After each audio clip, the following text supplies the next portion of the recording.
కేశినేని నాని గారు, అట్లాగే అరకు ఎమ్మెల్యే గారు, పాడేరు ఎమ్మెల్యే గారు, ఇంకా ఎమ్మెల్సీ రఘురాం గారు, కేశినేని నాని గారు, ఇంకా పెద్దలందరూ కూడా గవర్నర్ గారిని కలవచ్చడం జరిగింది.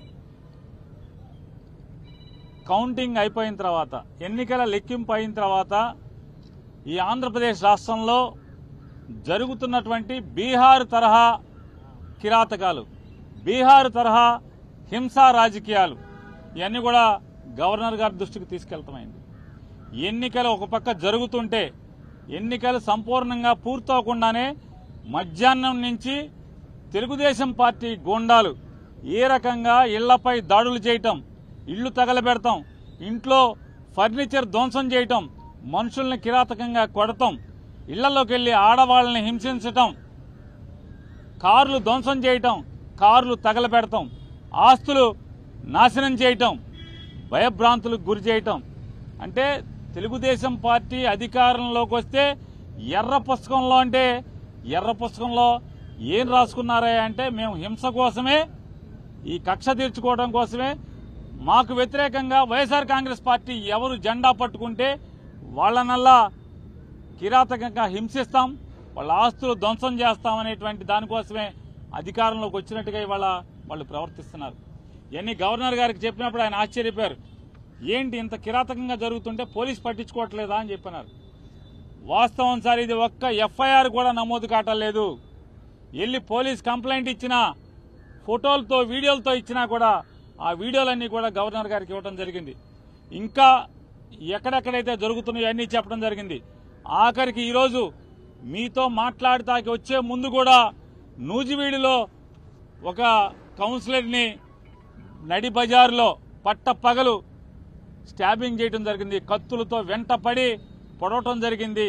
పోలీసు సాక్ష్యంగా, పోలీసులు ఆ పక్కన ఉన్నా కూడా పోలీసుల ముందే స్టాబింగ్ చేసిన, కత్తులతో పొడిచినా కూడా పోలీసులు ఆపిన పరిస్థితి లేదు. కనీసం కేసు పెట్టినటువంటి ఇంతవరకు కూడా దాఖలాలు కాలేదంటే గవర్నర్ గారు ఆశ్చర్యపోయి, ఖచ్చితంగా నేను డీజీపీని పిలిపిస్తాను, ఇవన్నీ కూడా గట్టిగా విచారణ చేస్తాను మీరు అంటే మేము ఆయనకి వీడియోలతో సహా ఇవ్వడం జరిగింది, ఫోటోలతో సహా ఇవ్వడం జరిగింది.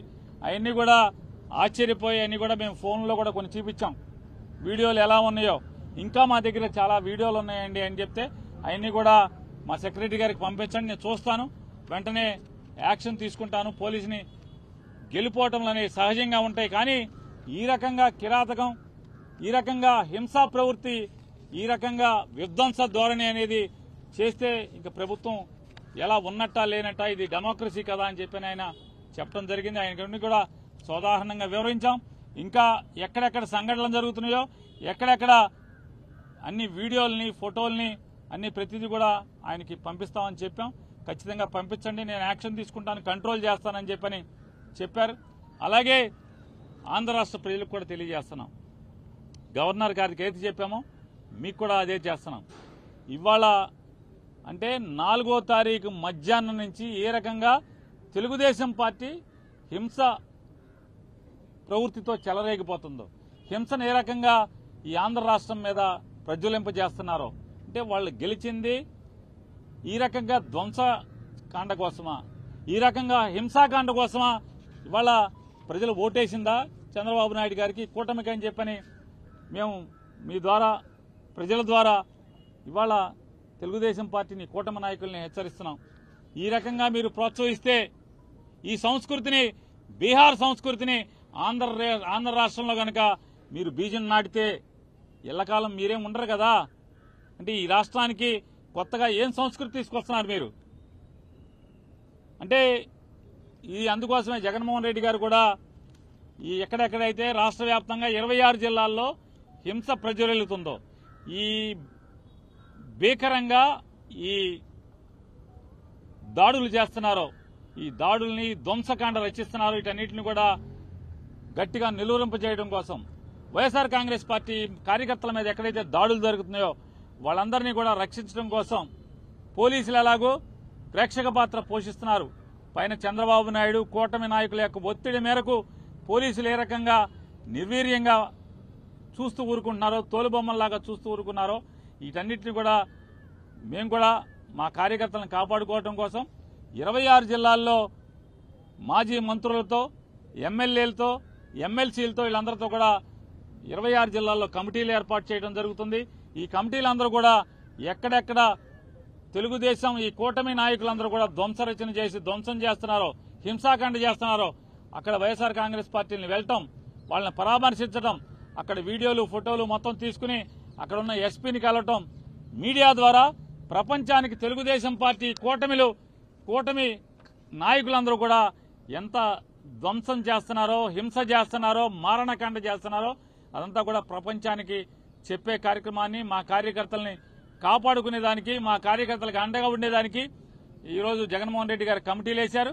ఆ కమిటీలన్నీ కూడా రేపటి నుంచి ఆ కార్యక్రమాల్లో ఎక్కడెక్కడైతే దాడులు జరిగినాయో, దాడులు జరిగిన వెంటనే సమాచారాన్ని అందుకు వెళ్తాం. కానీ అలాగే లీగల్ టీంలన్నీ కూడా రాష్ట్ర వ్యాప్తంగా ఉన్న 26 నియోజకవర్గాల్లోని వైఎస్ఆర్ కాంగ్రెస్ పార్టీ లీగల్ టీంలన్నీ కూడా యాక్టివేట్ చేయడం జరిగింది.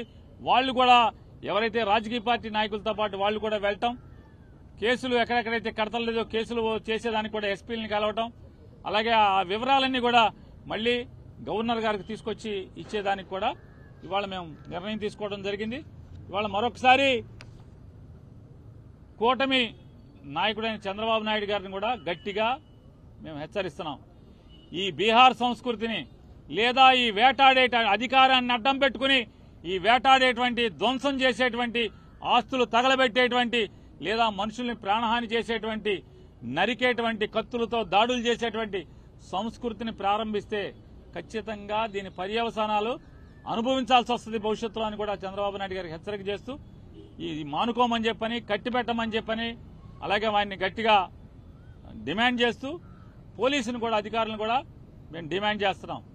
ఈ రకమైనటువంటి చేస్తే భవిష్యత్తులో చేయగలిగేదే ఉంటుంది. పిల్లిని గదిలో పెట్టి కొడితే పిల్లి కూడా తిరగబడుతుంది ఆత్మరక్షణ కోసం. ఖచ్చితంగా వైఎస్ఆర్ కాంగ్రెస్ పార్టీ కార్యకర్తలను కాపాడుకుంటాకి మేము కూడా తిరుగుబాటు చేయాల్సిన పరిస్థితులు వచ్చేదాకా తీసుకురాబాకండి అని చెప్పని కూడా వారికి తెలియజేసుకుంటూ, గవర్నర్ గారు గట్టిగా చెప్పారు, పోలీసుని పిలిపించి వీటన్నిటి మీద విచారణ చేయిస్తాను, ఈ ధ్వంస రచనని, ఈ హింసాకాండని కంట్రోల్ చేస్తానని చెప్పని కూడా గవర్నర్ గారు చెప్పడం జరిగింది. ఆంధ్రప్రదేశ్ రాష్ట్ర గవర్నర్ గారిని ఈరోజు వైఎస్ఆర్ కాంగ్రెస్ పార్టీ తరఫున రిప్రజెంట్ చేయడం జరిగింది. పెద్దలు రాజ్యసభ సభ్యులు సుబ్బారెడ్డి గారు, తిరుపతి ఎంపీ గురుమూర్తి గారు, అరకు ఎంపీ తనూజి గారు, దర్శి ఎమ్మెల్యే డాక్టర్ శివప్రసాద్ గారు, కేశినేని నాని గారు, అట్లాగే అరకు ఎమ్మెల్యే గారు, పాడేరు ఎమ్మెల్యే గారు, ఇంకా ఎమ్మెల్సీ రఘురాం గారు, కేశినేని నాని గారు, ఇక పెద్దలందరూ కూడా గవర్నర్ గారిని కలవచ్చడం జరిగింది. కౌంటింగ్ అయిపోయిన తర్వాత, ఎన్నికల లెక్కింపు అయిన తర్వాత ఈ ఆంధ్రప్రదేశ్ రాష్ట్రంలో జరుగుతున్నటువంటి బీహార్ తరహా కిరాతకాలు, బీహార్ తరహా హింసా రాజకీయాలు ఇవన్నీ కూడా గవర్నర్ గారి దృష్టికి తీసుకెళ్తామైంది. ఎన్నికలు ఒక పక్క జరుగుతుంటే, ఎన్నికలు సంపూర్ణంగా పూర్తవకుండానే మధ్యాహ్నం నుంచి తెలుగుదేశం పార్టీ గూండాలు ఏ రకంగా ఇళ్లపై దాడులు చేయటం, ఇళ్లు తగలబెడతాం, ఇంట్లో ఫర్నిచర్ ధ్వంసం చేయటం, మనుషుల్ని కిరాతకంగా కొడతాం, ఇళ్లలోకి వెళ్లి ఆడవాళ్ళని హింసించటం, కార్లు ధ్వంసం చేయటం, కార్లు తగలబెడతాం, ఆస్తులు నాశనం చేయటం, భయభ్రాంతులకు గురి చేయటం.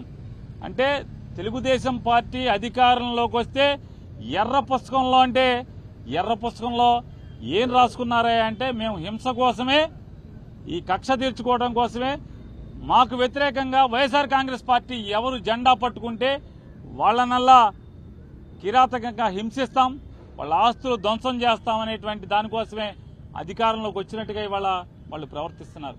ఇవన్నీ గవర్నర్ గారికి చెప్పినప్పుడు ఆయన ఆశ్చర్యపోయారు. ఏంటి ఇంత కిరాతకంగా జరుగుతుంటే పోలీసు పట్టించుకోవట్లేదా అని చెప్పినారు. వాస్తవం సార్, ఇది ఒక్క ఎఫ్ఐఆర్ కూడా నమోదు కావట్లేదు. వెళ్ళి పోలీస్ కంప్లైంట్ ఇచ్చినా, ఫోటోలతో వీడియోలతో ఇచ్చినా కూడా ఆ వీడియోలన్నీ కూడా గవర్నర్ గారికి ఇవ్వడం జరిగింది. ఇంకా ఎక్కడెక్కడైతే జరుగుతున్నాయో అన్నీ చెప్పడం జరిగింది. ఆఖరికి ఈరోజు మీతో మాట్లాడటానికి వచ్చే ముందు కూడా నూజివీడులో ఒక కౌన్సిలర్ని నడి బజారులో పట్టపగలు స్టాబింగ్ చేయడం జరిగింది. కత్తులతో వెంటపడి పొడవటం జరిగింది. పోలీసు సాక్ష్యంగా పోలీసులు ఆ పక్కన ఉన్నా కూడా పోలీసుల ముందే స్టాబింగ్ చేసిన కత్తులతో పొడిచినా కూడా పోలీసులు ఆపిన పరిస్థితి లేదు. కనీసం కేసు పెట్టినటువంటి ఇంతవరకు కూడా దాఖలాలు కాలేదంటే గవర్నర్ గారు ఆశ్చర్యపోయి ఖచ్చితంగా నేను డీజీపీని పిలిపిస్తాను, ఇవన్నీ కూడా గట్టిగా విచారణ చేస్తాను మీరు అంటే మేము ఆయనకి వీడియోలతో సహా ఇవ్వడం జరిగింది, ఫోటోలతో సహా ఇవ్వడం జరిగింది. అవన్నీ కూడా ఆశ్చర్యపోయి అన్నీ కూడా మేము ఫోన్లో కూడా కొన్ని చూపించాం, వీడియోలు ఎలా ఉన్నాయో. ఇంకా మా దగ్గర చాలా వీడియోలు ఉన్నాయండి అని చెప్తే అవన్నీ కూడా మా సెక్రటరీ గారికి పంపించండి, నేను చూస్తాను, వెంటనే యాక్షన్ తీసుకుంటాను. పోలీసుని గెలిపోవటంలు అనేవి సహజంగా ఉంటాయి, కానీ ఈ రకంగా కిరాతకం, ఈ రకంగా హింసా ప్రవృత్తి, ఈ రకంగా విధ్వంస ధోరణి అనేది చేస్తే ఇంకా ప్రభుత్వం ఎలా ఉన్నట్టా లేనట్టా, ఇది డెమోక్రసీ కదా అని చెప్పి ఆయన చెప్పడం జరిగింది. ఆయన కూడా సోదాహరణంగా వివరించాం. ఇంకా ఎక్కడెక్కడ సంఘటనలు జరుగుతున్నాయో, ఎక్కడెక్కడ అన్ని వీడియోల్ని, ఫోటోల్ని అన్ని ప్రతిదీ కూడా ఆయనకి పంపిస్తామని చెప్పాం. ఖచ్చితంగా పంపించండి, నేను యాక్షన్ తీసుకుంటాను, కంట్రోల్ చేస్తానని చెప్పని చెప్పారు. అలాగే ఆంధ్ర రాష్ట్ర ప్రజలకు కూడా తెలియజేస్తున్నాం, గవర్నర్ గారికి ఏది చెప్పామో మీకు కూడా అదే చేస్తున్నాం.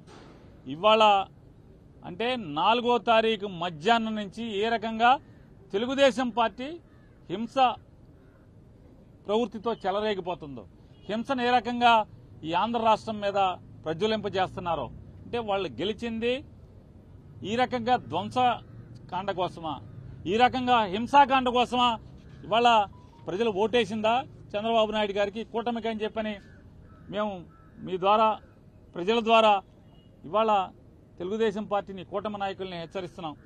ఈ రకంగా మీరు ప్రోత్సహిస్తే ఈ సంస్కృతిని, బీహార్ సంస్కృతిని ఆంధ్ర రాష్ట్రంలో గనక మీరు బీజం నాటితే ఎల్లకాలం మీరేం ఉండరు కదా.